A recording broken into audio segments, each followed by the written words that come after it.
checked his phone for the 10th time in 5 minutes. His hands were sweating. His heart was beating too fast. He stood in front of his bathroom mirror, trying to fix his hair, but it refused to cooperate. Tonight was supposed to be special. His first date in 3 years. A woman named from his workplace had finally said yes to dinner, had spent 2 weeks planning everything. The restaurant, the conversation topics, even the jokes he would tell.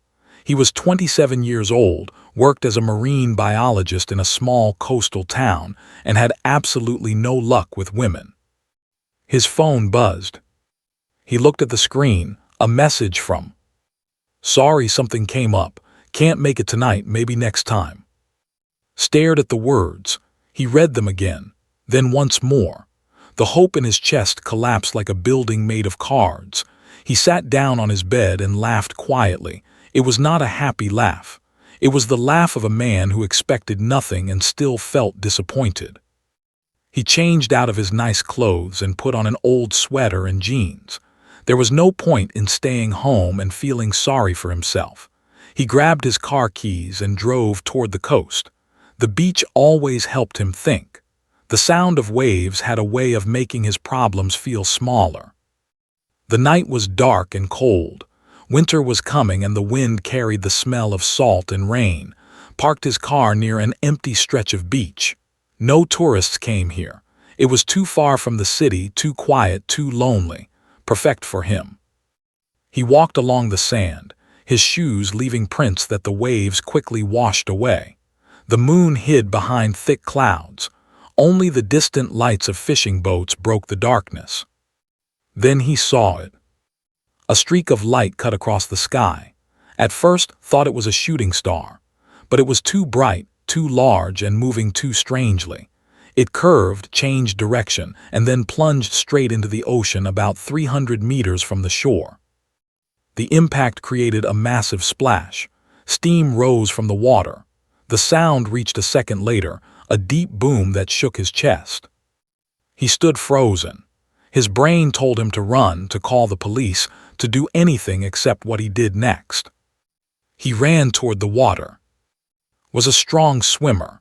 His job required him to dive regularly, but swimming in cold ocean water at night toward an unknown object was the thing he had ever done. He knew this. He did it anyway.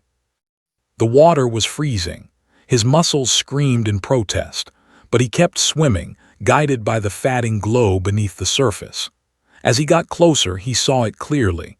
A pod of some kind made of material that looked like crystal and metal combined. It was sinking fast. Through the transparent surface, he saw a figure inside. A person, a woman. She was not moving. Dove down. The pressure hurt his ears. His lungs burned. He reached the pod and found what looked like a handle. He pulled. Nothing happened. He pulled harder, using all his strength. Something clicked and a section of the pod opened. Water rushed in. The woman's body floated free, grabbed her under the arms and kicked toward the surface. His vision was going dark. His chest felt like it would explode. He broke through the surface and gasped for air. The woman in his arms was limp, her skin cold. He swam toward the shore, fighting the waves, refusing to let go. When he finally reached the beach, he collapsed on the sand. For a moment, he just breathed. Then he looked at the woman he had saved. She was beautiful in a way that did not seem real. Her hair was silver white, long and flowing like moonlight made solid. Her skin had a faint glow, so subtle he thought he was imagining it. She wore strange clothing, a fitted suit made of materials he could not identify. She was not breathing. Moved without thinking. He tilted her head back, checked her airway, and began CPR. He pressed on her chest, counting in his head, then gave her 2 breaths. He repeated the process, again and again. "Come on," he whispered. "Come on, please." After what felt like hours but was probably only minutes, the woman coughed. Water spilled from her mouth. Her eyes opened. They were violet, deep, glowing violet, like the color of a distant nebula. She looked at with confusion and fear. She tried to speak, but only strange sounds came out. Then something near her ear flickered with light. a small device barely visible. When she spoke again, her words were in perfect Korean. "Where am I?" Her voice was weak but carried a strange authority, as if she was used to being obeyed. "You're on Earth," said. "Korea, you crashed into the ocean, I pulled you out." The woman's eyes widened. She tried to sit up but fell back immediately. Pain crossed her face. "Earth," she repeated, "the third planet, the primitive world." Was not sure how to feel about being called primitive, but he decided it was not the time to argue. "You're hurt," he said. "I need to call for help." "No," her hand grabbed his wrist with surprising strength. "No others, they will find me. They are already coming." "Who?" "The Hollow Dominion. They attacked my ship, killed my guards. I escaped, but they poisoned me before I fled." She coughed again, and this time her saliva was tinged with silver. "I am dying, human." His heart pounded. This was insane. Aliens, poison, dying empresses. This could not be real. But the woman in front of him was very real, and she was clearly suffering. "I have a first aid kit in my car," he said. "And blankets. I don't know if it will help, but I can try." She studied him. Her violet eyes searched his face as if looking for something. "Why?" she asked. "Why would you help me? You do not know me. You owe me nothing." Thought about the question. The honest answer was that he did not know. He had every reason to walk away. This was dangerous, terrifying, and completely beyond his understanding.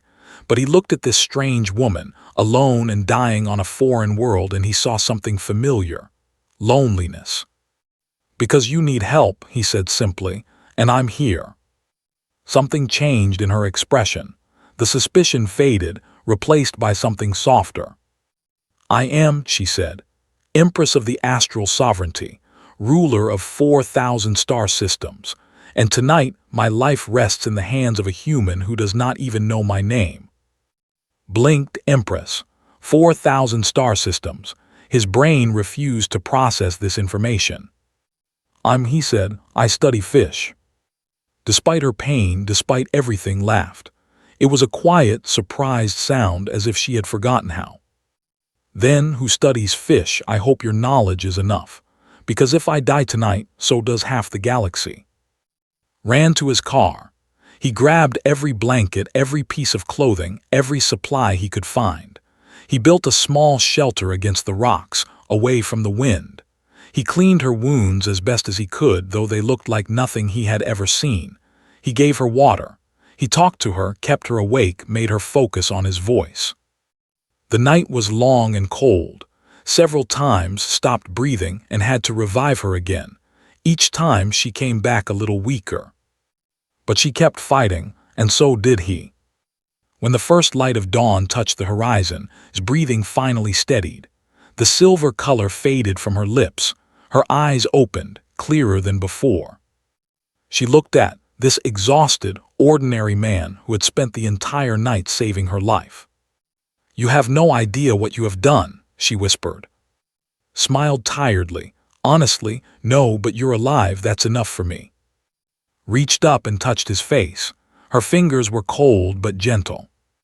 "Nothing will ever be the same for you," she said. "I am sorry." Did not understand what she meant. Not yet. But as the sun rose over the ocean, painting the sky in gold and red, he felt it. Something had changed. Something enormous. His first date had been canceled, but his life had just truly begun. Helped into his small apartment as the morning sun filled the rooms with warm light. She leaned heavily on his shoulder, her legs still weak from the poison that had nearly killed her. Everything about his home seemed to fascinate her. The television, the refrigerator, the simple electric lights. "Your civilization uses such primitive energy sources," she murmured, looking at a light bulb. "Yet there is a certain charm to it."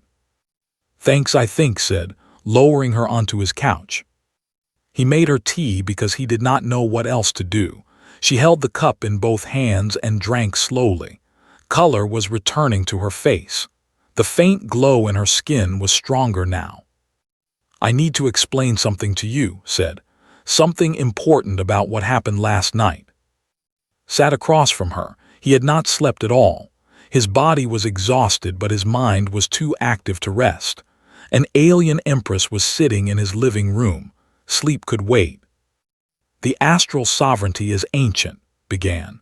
"Older than your species, older than most stars in this region of the galaxy. We are governed by laws that have existed for millions of years. One of these laws is called the Covenant of Sanctuary." She paused, as if choosing her words carefully. "The covenant states that any being who saves the life of a reigning monarch without expectation of reward becomes bound to that monarch. The title given is royal consort. It is a position of great honor and power." Nodded slowly. "Okay, so what does that mean for me?" Met his eyes. "It means that when you saved my life last night, the covenant was activated. You are now my royal consort. In the eyes of my empire, you are second only to me." The words hung in the air, waited for her to laugh, to say it was a joke. She did not. "That's impossible," he said. "I'm nobody. I work at a marine research center.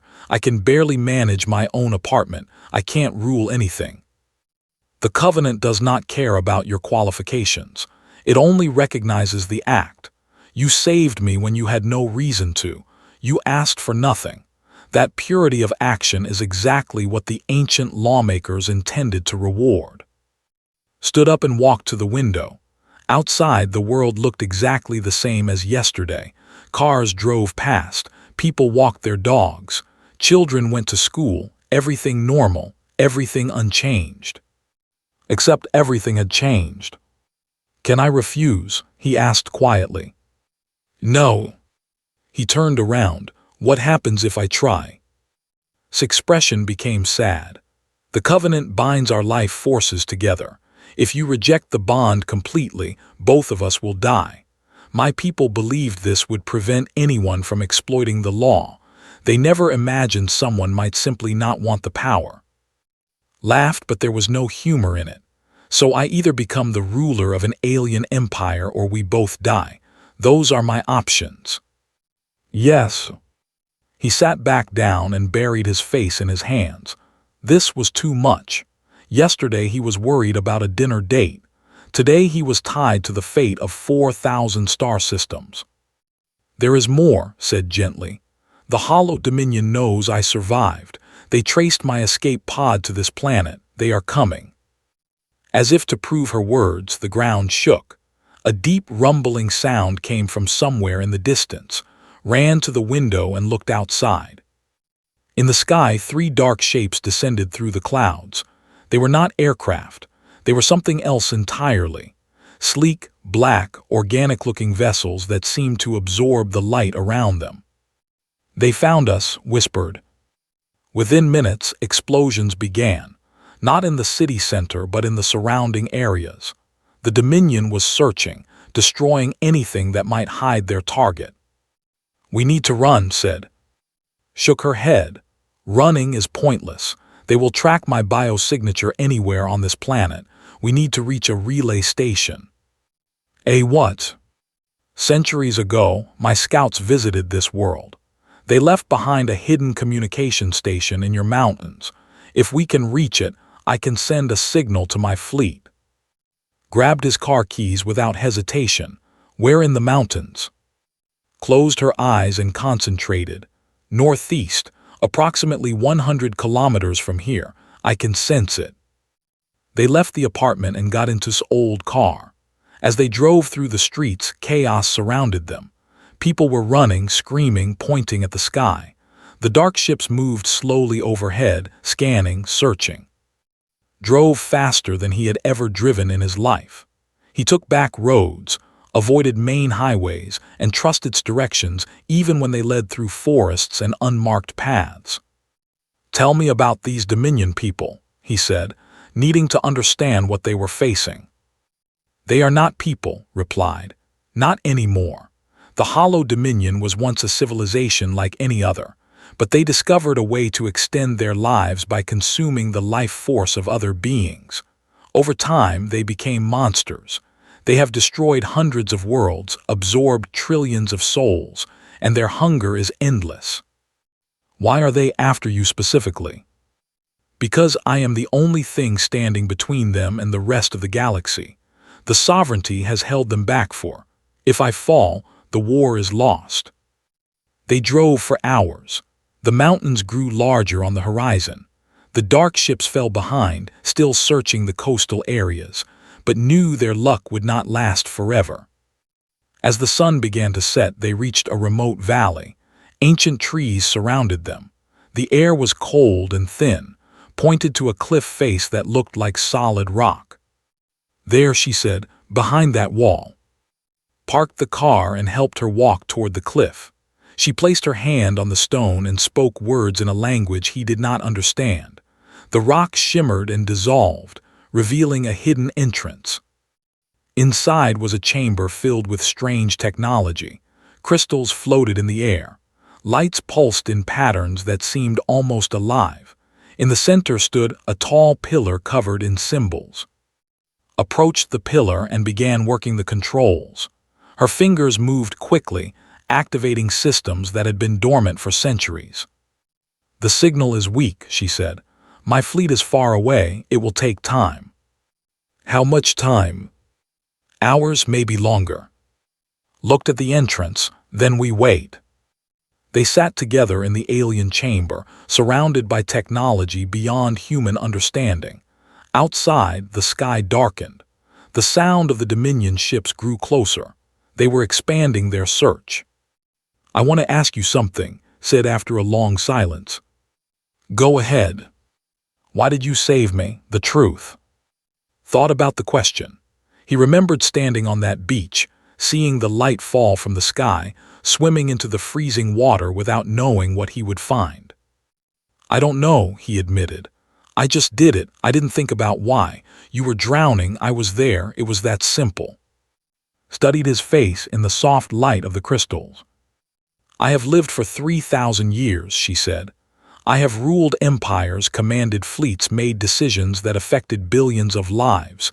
Everyone who has ever helped me wanted something in return. Power, wealth, influence, but you wanted nothing. I'm not special, I'm just ordinary. No, her voice was firm. You are extraordinary, you simply do not realize it yet. She reached out and took his hand. Her skin was warm now, alive with energy. I have been alone for so long, she continued. My position does not allow for genuine connection. Everyone sees the empress, not the person. But you saw a drowning woman and chose to help. That is rarer than you know. Felt something stir in his chest. Not attraction, though she was beautiful, something deeper, a connection he could not explain. The chamber suddenly flashed with light. The pillar hummed with power. A voice came through, speaking in an alien language. Responded quickly, her tone urgent. When she finished, she turned to with hope in her eyes. They received the signal, my fleet is coming. Before could respond, an explosion shook the mountain. Dust fell from the ceiling. The entrance they had used collapsed, sealed by falling rocks. Another entrance appeared on the far side of the chamber. Through it came shapes, tall, dark figures with no faces. Their bodies were covered in armor that seemed to be made of shadows. The hollow Dominion had found them. Grabbed a piece of broken crystal and stood in front of. It was a pathetic weapon against such enemies. He knew it, but he refused to step aside. Run, he said to her, find another way out. I will not leave you. You're the Empress, the galaxy needs you, go. The Dominion soldiers advanced slowly, savoring the moment. One of them spoke, its voice like metal scraping against stone. The human thinks he can protect you, little Empress. How touching, how useless. Tightened his grip on the crystal. His hands were shaking, his heart was pounding, but he did not move. You want her, he said, come and get her. The soldier laughed, a horrible sound. It raised its weapon. And the sky exploded with light. Ships poured through the clouds, hundreds of them, thousands. Golden vessels that seemed to shine with their own internal fire. The sovereignty fleet had arrived. The chamber filled with soldiers in gleaming armor. They cut down the Dominion attackers in seconds. One of them, a woman with hard eyes and short black hair, approached and knelt. "Your Majesty, we came as fast as we could." Smiled with relief. "You came fast enough, Admiral." The Admiral's eyes moved too, who still stood holding his piece of crystal, looking completely out of place. "This is him," she asked, "the new royal consort?" "Yes," said, "this is, and he just offered to die for me." Admiral studied him for a long moment. Whatever she thought, she kept it to herself. "Welcome to the sovereignty," she said. "Your life is about to become very complicated." Looked at, then at the Admiral, then at the golden ships filling the sky. Complicated did not begin to describe it. The ship that carried into space was called the Eternal Radiance. It was larger than any city he had ever seen. When he first stepped aboard, he stopped walking and simply stared. The corridors stretched endlessly in every direction. The walls were made of a material that seemed to breathe with soft light. Thousands of beings moved past him, some human-looking, others completely alien. Many had too many eyes. Some had no eyes at all. A few seemed to be made of light itself. Admiral walked beside him, her boots clicking against the floor in a steady rhythm. "Try not to look so shocked," she said. "It makes you look weak." Closed his mouth, which he had not realized was hanging open. "Sorry, it's just a lot to take in." "I remember my first time aboard a sovereignty vessel. I was terrified, confused, angry." She glanced at him. "You'll adjust, or you won't. Either way, the universe keeps moving." "You're human," said. "How did you end up here?" "I was taken from Earth 200 years ago, abducted by a research team studying primitive species. That's what they called us then, primitive." A hard smile crossed her face. "I proved them wrong, worked my way up through the ranks. Now I command the Empress's personal fleet, not bad for a primitive." They reached a massive door that opened into a viewing chamber. Through the transparent walls could see Earth below them. His home, so small from this height. Blue and green and white, wrapped in thin clouds. "It's beautiful," he whispered. "It is," Admiral agreed. "Try to remember that beauty. In the days ahead, you'll need something to hold onto." A servant appeared and informed them that the Empress requested his presence. He followed the servant through more endless corridors until they reached chambers that could only belong to royalty. The room was enormous, filled with floating furniture and windows that showed not space but scenes from other worlds. Forests with purple trees, cities made of crystal, oceans under twin suns. Stood by one of these windows, looking at a world that seemed to be made entirely of flowers. She had changed into formal clothing, a gown that shifted colors as she moved. The silver circlet on her head marked her as Empress. "Leave us," she said to the servant. When they were alone, her formal posture relaxed slightly. She turned to with tired eyes. "I must prepare you for what comes next. The Council of Stars has summoned us. They are the representatives of every major species in the sovereignty. They will judge whether you are worthy of the title you now hold. And if they decide I'm not worthy, then they may challenge the covenant. Such challenges have happened before. They usually end badly for everyone involved." Felt his stomach tighten. "What do I need to do?" "Be yourself," she smiled faintly.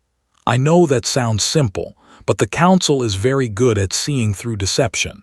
They will ask you questions, test your character, try to make you angry or afraid. Do not pretend to be something you are not. That is the worst thing you could do." The council chamber was located in the heart of the ship. It was a circular room with seats rising in tiers around a central platform. Hundreds of beings filled those seats. Some looked almost human. Others were so strange that mind refused to fully process their shapes. Walked to a throne at the highest point of the chamber. Was led to the center platform, where he stood alone under the gaze of the entire council. An ancient being spoke first.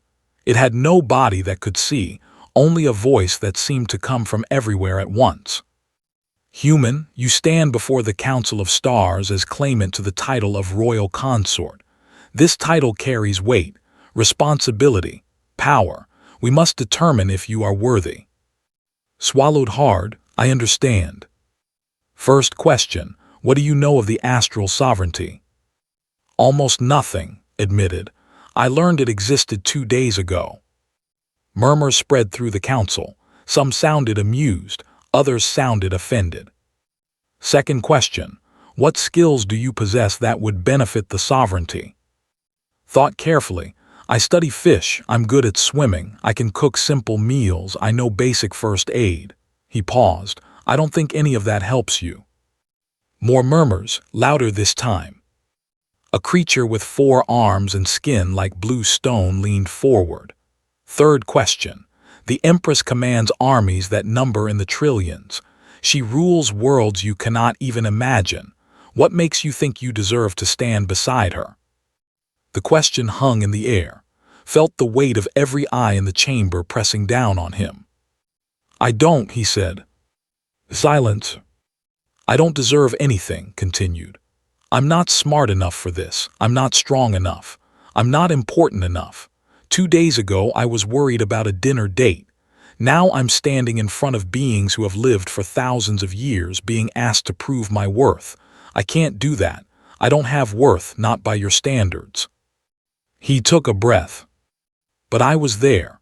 When the Empress crashed on my planet, when she was dying on a beach in the middle of nowhere, I was there. I didn't know who she was. I didn't know about the Covenant or the Council or any of this. I just saw someone who needed help and I helped. Not because I wanted something. Not because I thought I would gain anything. Just because it was the right thing to do. He looked around the chamber at all those alien faces. If that means nothing to you, then maybe your empire has forgotten what it was built for. Maybe you've been so focused on power and politics that you've lost sight of the simple things. Kindness, compassion, helping someone because they need help, not because of what you'll get in return. The silence stretched on, felt certain he had made a terrible mistake. He had insulted the entire council. They would execute him. They would cast him out. They would do something horrible. Then slowly, the ancient bodiless voice spoke again. The human speaks with honesty. There is no deception in his words. Another counselor nodded. He criticizes us not to insult but to remind. His perspective is fresh, uncorrupted by our endless politics. The blue-skinned creature who had asked the third question stood. It was massive, towering over the others. It walked down to the central platform and stopped in front of. I have lived for 12,000 years, it said. I have seen empires rise and fall. I have watched countless beings claim titles they did not deserve, but I have never seen anyone stand before this council and speak as you have spoken. It placed one of its 4 hands over its chest. I have the stone walkers. Acknowledge this human as royal consort. Another counselor stood and made the same gesture, then another, and another. One by one, around the entire chamber, beings rose and acknowledged title. Even those who had seemed hostile bowed their heads in acceptance. Descended from her throne and stood beside. She took his hand and raised it high. The council has spoken. Of Earth is hereby recognized as royal consort of the astral sovereignty. His word carries the weight of law. His enemies are our enemies. His life is bound to the empire. Cheers erupted, not from everyone but from enough. Stood in the center of it all, overwhelmed and confused and terrified. But also, somewhere deep inside, proud. After the ceremony, led him to a private balcony that overlooked a massive garden inside the ship. Real trees grew there, from dozens of different worlds. The air smelled of flowers he could not name. You did well, she said. Better than well, you surprised them. I just told the truth. That is exactly what surprised them. Truth is rare in politics. She turned to face him. The council's acceptance was only the first challenge. Harder things are coming. The hollow dominion will not stop. And there are factions within the sovereignty who oppose a human consort. They will try to undermine you, possibly kill you. Nodded slowly. I figured it wouldn't be easy. Nothing about this will be easy. Are you prepared for that? He looked out at the garden, at the impossible trees and the alien flowers, at the stars visible through the transparent ceiling. No, he admitted, but I wasn't prepared to save you either. I wasn't prepared for any of this. I'm just doing what I can, one step at a time. Smiled, it was a real smile, warm and genuine. That may be exactly what we need, she said. Someone who takes things one step at a time, someone who sees simple truths that others have forgotten. She reached out and touched his face, just as she had on the beach. Welcome to the sovereignty, welcome to your new life. Looked at her, this ancient empress who held the fate of galaxies in her hands. And for the first time since this madness began, he felt something like hope. Maybe he could do this. Maybe an ordinary man really could make a difference among the stars. He would find out soon enough. The war began 3 weeks after joined the sovereignty. The Hollow Dominion launched their invasion with a brutality that shocked even the veteran admirals.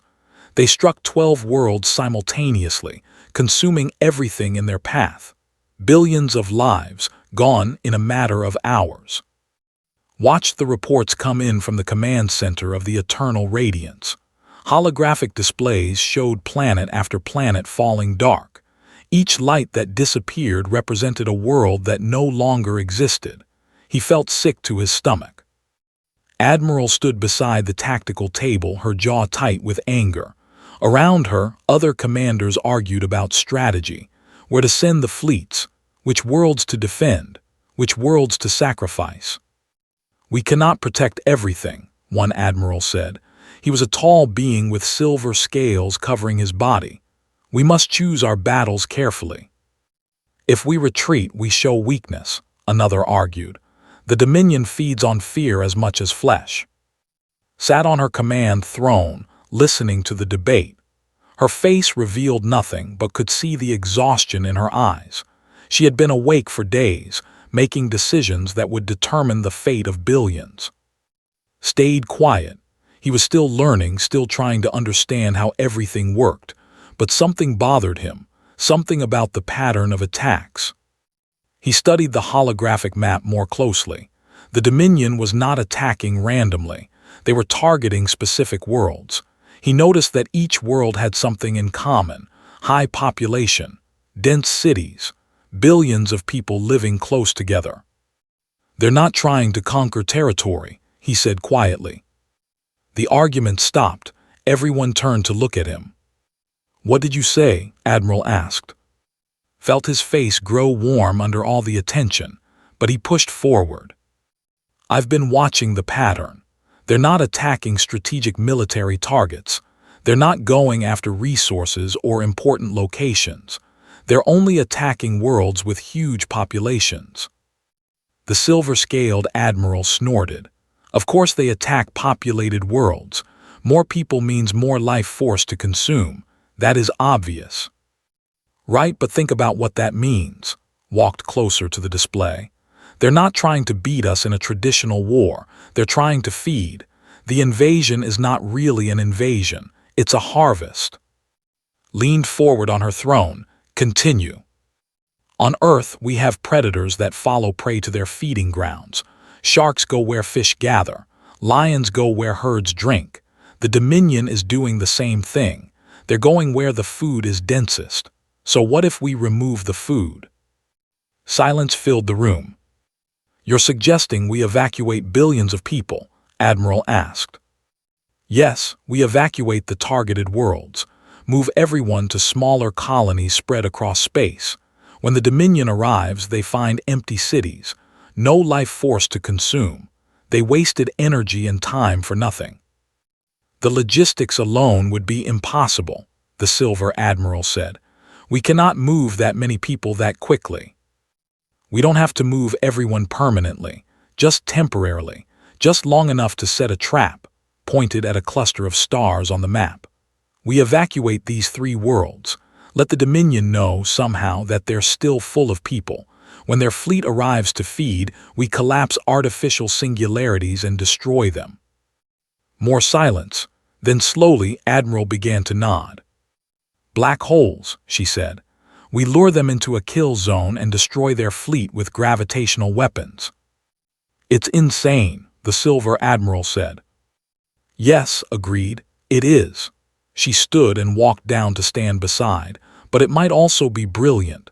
The Dominion has fought us for. They know our tactics, our strategies, our every move. They do not know how a human thinks. She turned to her commanders. Begin the evacuations. Prepare the singularity weapons. We will turn their hunger against them. The operation took 2 weeks to execute. 3 worlds were emptied, their populations scattered across 1,000 small colonies. Fake signals were broadcast, making it appear that billions still lived on those planets. And deep in space, the sovereignty's most powerful weapons were put into position. The Dominion fleet arrived exactly as predicted.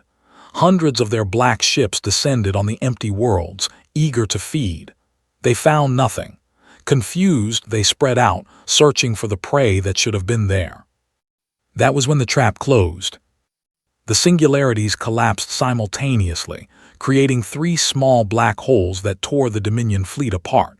Ships twisted and broke. Soldiers were crushed by gravity beyond imagination. In minutes, 1/3 of the Dominion's fighting force ceased to exist. The command center erupted in celebration. Commanders cheered. Officers embraced. For the first time in centuries, the sovereignty had won a decisive victory against the hollow Dominion. But did not celebrate. He watched the tactical display and saw something troubling. The flagship of the Dominion fleet, the vessel belonging to their leader, the Devourer King, had escaped. It had pulled back just before the trap closed, as if someone had warned them. He knew, said quietly. Admiral appeared beside him. What? The Devourer King, he escaped. He knew it was a trap. Perhaps he was simply cautious. No, look at the timing. He retreated exactly 30 seconds before the singularities collapsed, not before we could have aborted, not after it was too late, exactly when it would hurt him least. Looked at her. Someone told him. Admiral's expression hardened. You're suggesting we have a traitor. I'm suggesting we need to be careful. The Admiral studied him for a long moment. Then she nodded. You think differently than we do. That's good. Keep thinking, keep watching, and trust no one. Over the following weeks, threw himself into learning everything he could. Admiral became his teacher. She trained him in combat, showing him how to use the advanced weapons of the sovereignty. She taught him strategy, explaining the principles of space warfare. She pushed him harder than he had ever been pushed in his life. You're not strong, she told him after one brutal training session. You're not fast, you're not talented, but you're stubborn. You refuse to quit. In this universe, that counts for something. Lay on the floor, gasping for breath. Every muscle in his body screamed with pain. Is this how you motivate all your students? He managed to say. Only the ones who might survive. She offered him a hand and pulled him to his feet. The Devourer King will come for you now. You embarrassed him, destroyed 1/3 of his fleet with a trick. He will not forgive that. Great, looking forward to it. Despite everything, missed Earth. He missed the smell of the ocean, the taste of his mother's cooking, the simple pleasure of walking through streets where everyone spoke his language. He had sent messages to his family, carefully edited by sovereignty intelligence to hide the truth of what had happened. As far as they knew, he was on a research expedition. He hated lying to them. One night, he found alone in the garden chamber, staring at a flower that looked like a blue rose. Can't sleep, she asked without turning around. Dreams, he said, bad ones. The weight of command. Every decision you make affects lives. Even the good decisions have costs. She finally looked at him. I have ruled for 3,000 years. I still have nightmares. Sat beside her. Do you ever regret it being empress? Every day, she smiled sadly. And I would not give it up for anything. This is my purpose, my reason for existing. What is yours? He thought about the question. A month ago, his purpose was to study fish and maybe find someone to share his life with. Now he was helping to command a galactic war. "I don't know anymore," he admitted.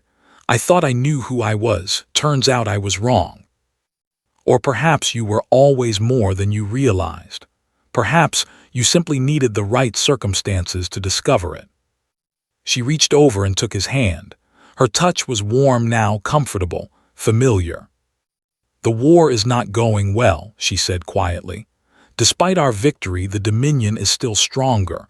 They will adapt to our tactics. They will find new ways to hurt us, and I do not know if we can win." "Then we keep fighting until we do know, or until we can't fight anymore." Looked at him with something like wonder in her violet eyes. "You really believe that?" "I don't have a choice, neither do you, so we might as well believe in something." An alarm shattered the quiet. Red lights flashed throughout the ship. A voice announced that the Dominion had launched a surprise attack on a diplomatic summit. Multiple sovereignty leaders had been captured. Including the coordinates they had recovered, they discovered the Devourer King's personal stronghold. And among the captured leaders was someone could not abandon. "My sister," she whispered. "They have my sister." The war had just become personal. The Devourer King's fortress floated in the heart of a dying star system.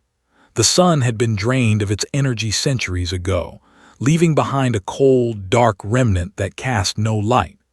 The fortress itself was massive, a twisted structure of black metal and organic tissue that seemed to pulse with stolen life. Studied the holographic image of the fortress from the briefing room.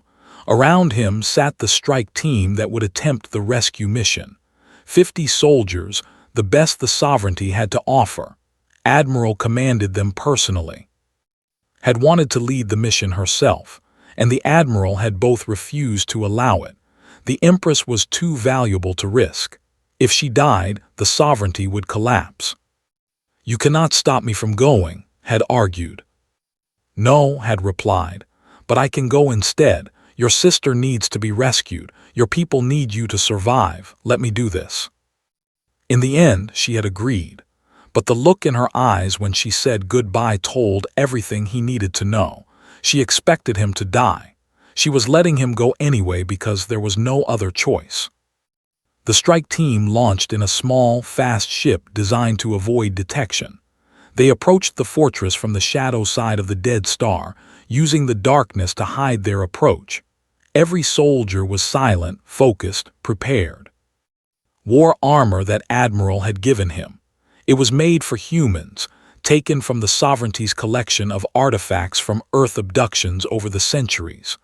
The previous owner had not needed it anymore. "Stay close to me," Admiral said as they neared the fortress. "Do exactly as I say. Do not try to be a hero." "I'm not a hero," replied. "I'm just here to help." "Good, keep that attitude and you might survive." They breached the fortress through a maintenance shaft. Inside, the air smelled of decay and something else, something wrong.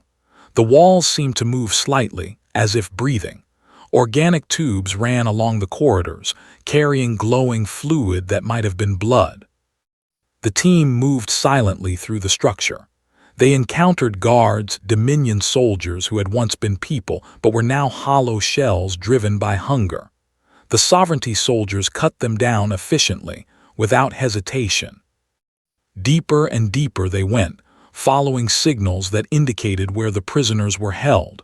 Tried not to think about what would happen if they failed. He focused on the next step, the next corridor, the next breath. They found the prisoners in a massive chamber at the center of the fortress. Dozens of leaders from across the sovereignty hung suspended in webs of dark energy. Their life force was being slowly drained, feeding the Dominion's war machine. Among them was Princess's younger sister. She looked like a smaller, softer version of the Empress. Her eyes were closed. Her skin had lost its glow. She was dying. "Get them down," Admiral ordered, quickly. The soldiers moved to free the prisoners. Helped where he could, cutting through the energy webs with a blade that Admiral had given him. One by one, the prisoners fell free, caught by waiting soldiers. They had almost finished when the chamber's doors exploded inward. The Devourer King entered. He was enormous, 3 meters tall and covered in armor that seemed to be made of darkness itself. His face was hidden behind a mask of black metal. His eyes glowed red with ancient hunger. Behind him came hundreds of his soldiers. "Did you think I would not know?" His voice echoed through the chamber like thunder. "Did you think you could enter my home and steal from me?" Admiral stepped forward, weapon raised. "We're leaving. Try to stop us and you'll join your fleet at the bottom of those black holes." The Devourer King laughed. It was a horrible sound, empty of joy, full of cruelty. "Brave words from a human who has forgotten where she came from. I remember when your kind lived in caves, frightened of the dark. You should have stayed there." He moved faster than anything that size should be able to move. In an instant, he crossed the chamber and struck Admiral with enough force to send her flying into a wall. She hit with a terrible crack and did not get up. The soldiers attacked. They died. One by one, the Devourer King cut them down with claws that could tear through any armor. Within minutes, only remained standing, surrounded by the bodies of his comrades. "And you," the Devourer King said, turning to face him. "The human consort, the insect who destroyed my fleet with a simple trick. Do you know how long I have waited to meet you?" Raised his weapon. His hands were shaking. His heart pounded so hard he could barely hear. "Long enough," he said. The Devourer King attacked, dodged barely and struck back. His blade scraped against the king's armor but did no damage. The king struck again, and this time was not fast enough.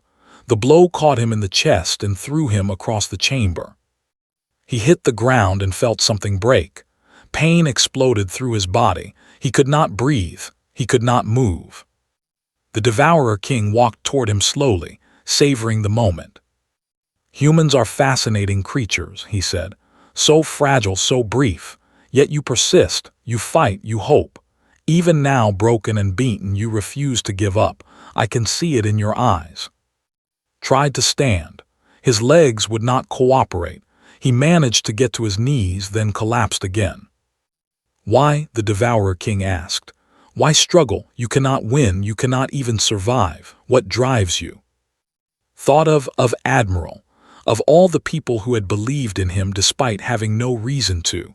He thought of his family on Earth, who would never know what happened to him. He thought of the stranger on the beach, the drowning woman he had saved without knowing why. "Because someone has to," he said, blood dripping from his mouth. "Because if I don't try, no one will. Because that's what being human means." He forced himself to his feet. His legs shook, his vision blurred, but he stood. "We're stubborn," he continued. "We're irrational. We fight battles we can't win and love people we can't keep. We're afraid of everything and we do it all anyway. That's who we are. That's what we are, and you will never understand it." The Devourer King raised his claw for the killing blow. And something awakened inside. The covenant of sanctuary had bound him too. Their life forces were linked, but until this moment that link had been passive, dormant. Now, as faced death with nothing but defiance in his heart, the covenant activated fully. Across the galaxy, every being who had pledged loyalty to the sovereignty felt it. A pulse of energy that carried a simple message. A human was refusing to surrender. Power flowed into, not borrowed, earned. The strength of 1,000,000,000,000 souls who believed in what he represented. The hope of worlds that had almost given up. The love of an empress who had finally found someone worthy of her trust. He rose. His wounds did not heal, but they no longer mattered. Light surrounded him, golden and pure. He looked at the Devourer King and saw not a god but a parasite, ancient and powerful but ultimately hollow. "You asked what drives me," said. "Here's your answer." He attacked. The fight was brutal but short. The Devourer King, for all his of existence, had never faced anything like this. He had consumed countless civilizations, absorbed the strength of billions, but he had never understood the power of someone fighting for others. His blade found the gaps in the king's armor. His strikes carried the weight of empires. And when the final blow landed, the Devourer King fell, his ancient life finally ending. The fortress shuddered. Without its master, the Dominion forces lost their coordination. They scattered, fled, died. The remaining prisoners were rescued. Admiral, wounded but alive, was evacuated along with Princess. Collapsed as the power faded from his body. He had given everything. He had nothing left. But he had won. 6 months later, the galaxy was at peace. The Hollow Dominion had collapsed completely, its surviving members surrendering or fleeing to the darkest corners of space. The sovereignty began rebuilding, healing the wounds of war. Stood on a balcony of the Imperial Palace, looking out at a sky filled with 1 billion stars. He wore the formal robes of his position, though he still felt uncomfortable in them. Scars covered his body, marks of battles he had survived through luck and stubbornness. Appeared beside him. She had changed in the months since the war ended. The weight of command seemed lighter now. She smiled more often, laughed more freely. "The Earth delegation has arrived," she said. "Your world is officially joining the galactic community." Nodded. He had worked hard to make this happen, to bring humanity into the sovereignty as equals rather than subjects. It had required endless negotiations, careful diplomacy, and several moments where he had wanted to give up. "How do you feel?" asked. "Tired," he admitted, "but good, really good." She took his hand. Her touch was warm and familiar now, the touch of a partner rather than a stranger. "Do you regret it?" she asked. "The date that never happened?" Thought about the question. He remembered standing in front of his mirror, nervous about dinner with a woman he barely knew. He remembered the message canceling everything. He remembered driving to the beach, feeling sorry for himself, having no idea that his life was about to change forever. "It happened," he said, "just not the way I planned." Smiled and leaned against him.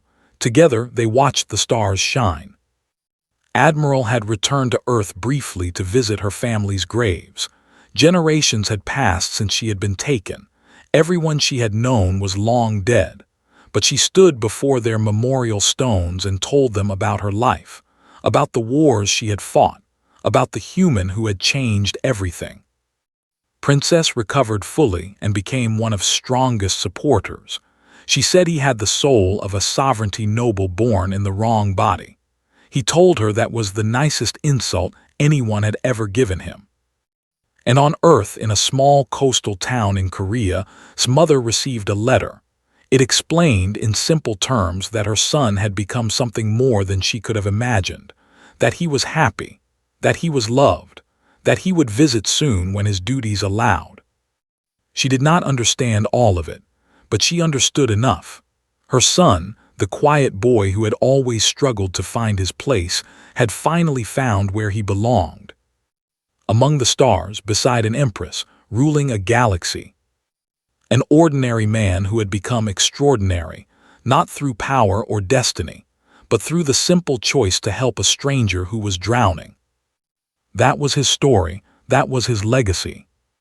And the stars, for all their ancient light, had never seen anything quite like it.